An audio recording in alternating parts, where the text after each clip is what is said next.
It's going to lay the groundwork for what next year? I think it really lays the groundwork for ongoing lax monetary policy with the potential for further liquidity injections by the ECB. I'm not convinced at this stage that the door is open to a rate cut. I think the feeling on the Council appears to be that with rates at record lows, the monetary policy, at least in this form, has done as much as it can. And if the ECB is to do anything next year, it'll be further balance sheet increases, perhaps via additional bonds, or who knows, via further LTROs if necessary. Market going to react in any way to this, Slater?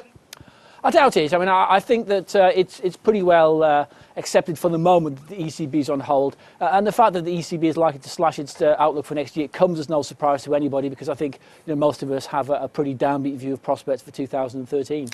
We got this S&P downgrade to selective default for Greece. I mean, it's seen as a pretty obvious step. What are the implications of that, do you think?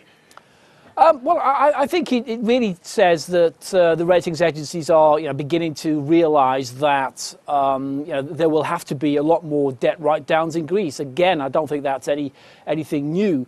I mean, I think the thing which concerns me perhaps about Greece is that there does appear to be a reluctance on the part of the official creditors to accept any form of write-down, because I think that is the only way in which Greece is going to escape from the debt trap in which it's currently well mired. Of course, we've had Samaras out just a few moments ago saying they've achieved more in the last 2 months than they have in the last 3 decades. Do you agree with that?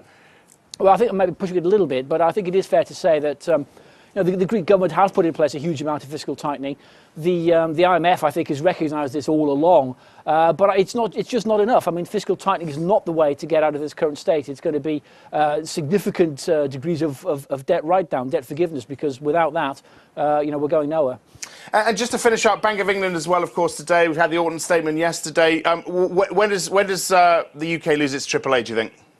Well, I think that is still an open question. I mean, I think given the fact that the UK still at least has a fiscal plan, albeit a fairly flawed one, I don't think the ratings agencies need to step in just yet to say that this is the time to lose the AAA. I mean, you could say that the plan won't work, but I don't think that time is actually now. I think we have to judge that with a little bit more time, and I think it would be too early at this stage to expect a ratings downgrade, certainly in the early months of 2013.